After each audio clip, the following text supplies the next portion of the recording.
New video we showed you in the last hour, Cuba releasing the video of Russia's patriarch meeting with Fidel Castro.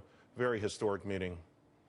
Also new this morning, a Gallup poll reveals that fewer Americans say that U.S. is the world's #1 military power. To retired Lieutenant Colonel Tony Shaffer on this. I got to tell you, Colonel Shaffer, Sure. only 49% of Americans say that we're the #1 military power in the world, down from 59% last year and 64% in 2010. I think that speaks volumes about where we are in terms of the world, right? Absolutely, and I think your point is spot on. It's a perception. Now, let me say this. I think militarily we are at the top of our game regarding the technology and capabilities. With that said, the will to fight, the ability to fight, those key elements of any army, of any military, are not there anymore. And there's two reasons for that. First, Charles, is the fact that this administration has done everything it can to basically, quote-unquote, lead from behind. That vacuum has been filled by others, which we'll talk about in a second. Secondly, when you leave a military like ours with no clear direction, you basically have a boat, a very expensive boat, floating around the water with no clear objectives. So with the lack of leadership, with the lack of objectives, every other potentate like North Korea, every other basically strongman like Putin then have an open field to run, and by gosh, they're running, and the American public sees that. You know, of course, our men and women do have the will to fight, but they've been held back, and I think the capture of those U.S. Navy sailors probably is case in point of that. But this election, voters are being asked, you know, even on the Republican side, to sort of go with the military that's not really aggressive. It's large, but it's not aggressive. Maybe we carry a big stick and we don't use it very often.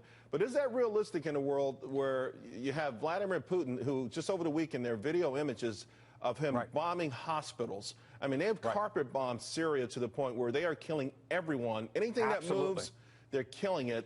Do we say that's okay because it's not happening here? It's not okay. We should speak up. And I'm amazed that John Kerry, who is supposed to be this stalwart of victims' rights and the rights of the oppressed, is saying absolutely nothing. It's totally befuddling to me. And Charles, let me be clear on this. So much of what is necessary regarding fixing the military is not the technology, it is not the manpower, it's not the people. It's the image. It's the perception. Sun Tzu once said the best thing you can do is defeat an enemy before you get to the battlefield. That means you have to outthink the enemy. That's what we did during the Cold War. As much as anything else, we figured out a way to push the Russians, the Soviets' buttons, and make them deconstruct. We're not doing that. There's no perception that we will not act with impunity if necessary. It's the opposite. It's like we will only act if we're really pushed to, and even when we're pushed to do it, we probably won't. It's the perception that is hurting us. It is that perception which will kill us, because that perception puts in the mind of an adversary weakness, and that they will act on the weakness, not on the strength we actually have, and that's what causes wars. There's no doubt about it. Everyone out there, to your earlier point, is emboldened right now against the United States. But also, having said that, when Donald Trump says we don't win wars anymore, I think that goes back to Vietnam. Once it was beamed over television and we saw those troops dying, it feels like the stomach for the public, we get to 1,000, 2,000 losses in any given sort of battle or war, that's enough.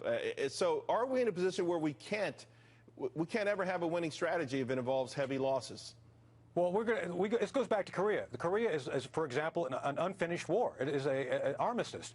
And, Charles, yes, we have to decide if we're in it to win it or we're in it just to kind of meander around. Because if you meander around, the problem always comes back worse. I think people in 1953 would look at today and say, man, we should have done something to resolve this, because now the North Koreans have nuclear weapons and they're looking at actually launching them on their adversaries. That was an unfinished war. So we have to decide, are we going to win wars, or are we just going to kind of meander around and act like we're important, self-important, and just not finish things?